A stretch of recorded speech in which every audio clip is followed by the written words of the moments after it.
স্বয়ং ভগবান বলেছেন, অর্থাৎ স্বয়ং মানে নিজে, ভগবান নিজে বলেছেন যদিচ তার কোনোই অভাব নেই তবুও তিনি বিশ্ব সৃজন করেছেন, অর্থাৎ সৃষ্টি করেছেন তার লীলা মাত্র।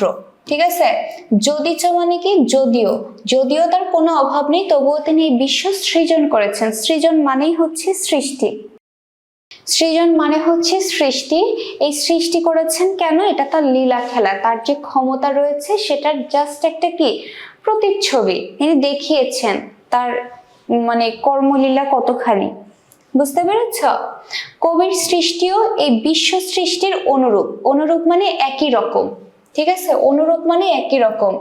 সে সৃজনের মূলে কোনো অভাব দূর করবার অভিপ্রায় নেই, মানে ইচ্ছা নেই। সে সৃষ্টির মূল অন্তরাত্মার স্ফূর্তি আর তার ফল আনন্দ। সেই সৃষ্টির মূল কি? অন্তরাত্মার স্ফূর্তি। স্ফূর্তি মানে কি? স্বতঃস্ফূর্ত যে ব্যাপারটা, ভালো লাগার যে ব্যাপারটা সে সৃষ্টি করে। সাহিত্য, একজন সাহিত্যিক সাহিত্য সৃষ্টি করে জাস্ট মনের ভালো লাগা থেকে, আর তার ফল হিসেবে সে কি পায়? আনন্দ পায়। বোঝা গেল? এক কথায় সাহিত্য সৃষ্টি জীবাত্মার লীলা মাত্র, মানে জীবের যে আত্মা তার লীলা মাত্র, যে একটা চমক মাত্র, এবং সেই লীলা বিশ্ব লীলার অন্তর্ভুক্ত। সাহিত্যিক যখন সাহিত্য সৃষ্টি করে এটা তার এক ধরনের চমক, যে মানুষ এগুলো তার পড়ছে, একজনের লেখা, আমার লেখা মানুষ পড়ছে, এটা একটা চমক না? অবশ্যই একটা চমক, এটা লীলা। এরপরে বলছে কেননা জীবাত্মা পরমাত্মার অঙ্গ এবং অংশ। ঠিক আছে, এটা কিন্তু এমসিকিউতে আসবে। জীবাত্মা মানে জীবের আত্মা হচ্ছে পরমাত্মার একটা অঙ্গ এবং অংশ। জীবের আত্মা কি? সকল আত্মারই একটা অংশ। কারণ মানুষ কিন্তু অন্যের মনোভাব বুঝতে পারে, মানুষ অন্যের মনের মধ্যে প্রবেশ করতে পারে, এটা শুধুমাত্র মানুষের দ্বারাই সম্ভব। এই কারণেই বলা হচ্ছে যে জীবের যে আত্মা, মানুষের যে আত্মা বা একটা জীবের যে আত্মা, সেটা হচ্ছে পরমাত্মার অঙ্গ এবং অংশ। এরপরে বলছে সাহিত্যের উদ্দেশ্য সকলকে আনন্দ দেওয়া, কারো মনোরঞ্জন করা নাই। মনোরঞ্জন জিনিসটা কি? আনন্দ, মনোরঞ্জন মানেও আনন্দ, কিন্তু দুইটার উদ্দেশ্য ভিন্ন। যেই আনন্দ দেওয়াতে, মনে করো আমি তোমাদেরকে আনন্দ দিচ্ছি কিন্তু আমার কোনো উদ্দেশ্য নেই, জাস্ট তোমরা আনন্দ পাবা এই কারণে আমি একটা কাজ করছি, এটাই হচ্ছে কি বলে? আনন্দ। আরেকটা হলো মনোরঞ্জন, যে আমি তোমাকে আনন্দ দিচ্ছি এর পেছনে আমার একটা উদ্দেশ্য রয়েছে, যে আমি তোমাকে তোষামত করে চললে, তোমাকে আনন্দ দিলে আমার একটা উদ্দেশ্য হাসিল হবে, এটাকে বলা হয় মনোরঞ্জন, কারোর মন জুগিয়ে চলা। বুঝতে পেরেছো? তাহলে সাহিত্যের উদ্দেশ্য হচ্ছে আনন্দ দেওয়া, যেখানে কোনো উদ্দেশ্য থাকবে না, কারো মনোরঞ্জন করা না।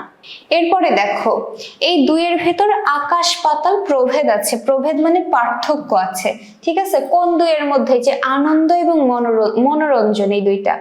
সেটি ভুলে গেলেই লেখকরা নিজের খেলা না করে পরের জন্য খেলনা তৈরি করতে বসেন। এই যে লেখকের কাজ কি? নিজে খেলা করা। কি নিয়ে খেলা করা? সাহিত্য নিয়ে খেলা করা। এটা হচ্ছে লেখকের উদ্দেশ্য। যখন থাকবে নিজে আনন্দ পাওয়া এবং অন্যকে আনন্দ দেওয়া, তখন লেখকের উদ্দেশ্য থাকবে তার সাহিত্য হবে সার্থক, তার খেলা করাটা হবে সার্থক। আর যখন লেখকের একটা উদ্দেশ্য থাকবে যে আমি এটা লিখলে তাকে খুশি করতে পারলে আমার এই পাওনাটা আমি পাবো, তাহলে সেটা হবে কি জানো? নিজে সাহিত্যকে নিয়ে খেলা করা না, সাহিত্যকে নিয়ে অন্যের জন্য খেলনা তৈরি করা। বোঝা গেল? দেখছো দুইটার মধ্যে একটা কিন্তু খুব বড় পার্থক্য রয়েছে। পরমাত্মা মানে মহা আত্মা।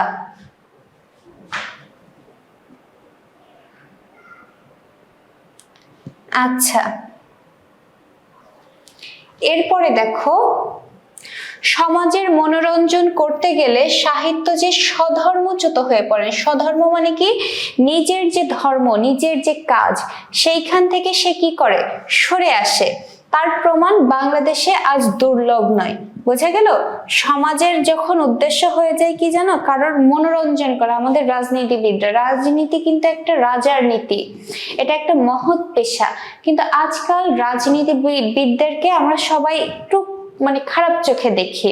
তার কারণ কি, তাদের কাজটা কি করা ছিল, তারা নিজেরা আনন্দ নিয়ে সমাজের উপকার করবে, একটু উপকার করতে পারলে, একটু উন্নয়ন করতে পারলে তারা নিজেরা আনন্দ পাবে, সেই উন্নয়ন দেখে আমরাও আনন্দিত হব, আমরাও উপকৃত হব, সেও উপকৃত হবে। কিন্তু এখন হয়ে গেছে কি জানো, ওই যে মন্ত্রীরা তার নিজের এলাকায় করে ফেললো, তার বাড়ির সামনে রাস্তা ঠিক করলো, পাশের বাড়ির সামনে ময়লা ফেলে রাখলো। এই যে মনোরঞ্জন করা, নিজের স্বার্থকে বোঝা, এই কারণেই কি জানো, এই পেশাগত কারণে একটা মহৎ পেশাকেও মানুষ কি করে, ঘৃণার চোখে দেখে। আচ্ছা, এরপরে দেখো, আর এই উদাহরণ তো বাংলাদেশে দুর্লভ নয়, মানে বাংলাদেশে যে খুঁজে পাওয়া যাবে না এরকম তো না, বাংলাদেশে তো অহরহ এই জিনিসগুলো।